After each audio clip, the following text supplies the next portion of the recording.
Bismillahirrahmanirrahim. Assalamualaikum warahmatullahi wabarakatuh. Perkenalkan, saya Andi Siti Fatimah Gani dengan NIM D1A1210227 dari jurusan Agribisnis kelas A. Pada kesempatan kali ini saya akan menjelaskan materi tentang dinamika dan tantangan Pancasila sebagai sistem filsafat. Baik, langsung saja kita mulai ke pembahasan yang pertama, yaitu dinamika Pancasila sebagai sistem filsafat. Pancasila sebagai sistem filsafat mengalami dinamika sebagai berikut. Pada era pemerintahan Soekarno, Pancasila sebagai sistem filsafat dikenal dengan istilah filosofis Kronslag. Gagasan tersebut merupakan perenungan filosofis Soekarno atas rencananya berdirinya negara Indonesia Merdeka. Ide tersebut dimaksudkan sebagai dasar kerohanian bagi penyelenggaraan kehidupan bernegara. Ide tersebut ternyata mendapat sambutan yang positif dari berbagai kalangan, terutama dalam sidang BPUPK pertama, persisnya pada tanggal 1 Juni tahun 1945. Namun ide tentang filosofis Kronslag belum diuraikan secara rinci, lebih merupakan adagium politik untuk menarik perhatian anggota sidang dan bersifat teoritis. Pada masa itu, Soekarno lebih menekankan bahwa Pancasila merupakan filsafat asli Indonesia yang diangkat dari akulturasi budaya bangsa Indonesia. Pada era Soeharto, kedudukan Pancasila sebagai sistem filsafat berkembang ke arah yang lebih praktis. Dalam hal ini, istilah yang lebih tepat adalah Weltanschauung. Artinya, filsafat Pancasila tidak hanya bertujuan mencari kebenaran dan kebijaksanaan, tetapi juga digunakan sebagai pedoman hidup sehari-hari.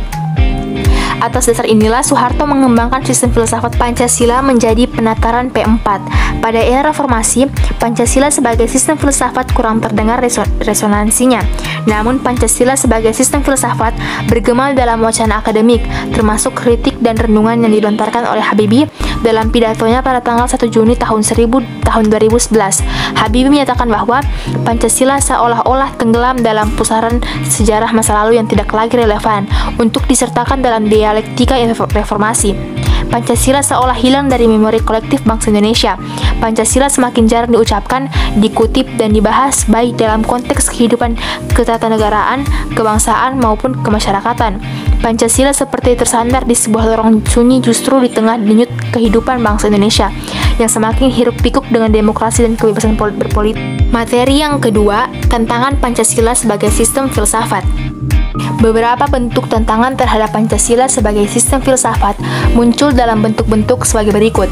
Pertama, kapitalisme, yaitu aliran yang meyakini bahwa kebebasan individu pemilik modal untuk mengembangkan usahanya dalam rangka meraih keuntungan sebesar-besarnya merupakan upaya untuk menyejahterakan masyarakat. Salah satu bentuk tantangan kapitalisme terhadap Pancasila sebagai sistem filsafat ialah meletakkan kebebasan individual secara berlebihan sehingga dapat menimbulkan berbagai dampak negatif seperti monopoli, gaya hidup konsumerisme, dan lain-lain. Kedua, komunisme adalah sebuah paham yang muncul sebagai reaksi atas perkembangan kapitalisme sebagai produk masyarakat liberal. Komunisme merupakan aliran yang meyakini bahwa kepemilikan modal dikuasai oleh negara untuk kemakmuran rakyat secara merata. Salah satu bentuk tantangan komunisme terhadap Pancasila sebagai sistem filsafat ialah dominasi negara yang berlebihan sehingga dapat menghilangkan peran rakyat dalam kehidupan bernegara. Itulah tadi penjelasan saya pada materi kali ini. Lebih dan kurangnya mohon dimaafkan. Wabillahi taufiq wal hidayah. Wassalamualaikum warahmatullahi wabarakatuh.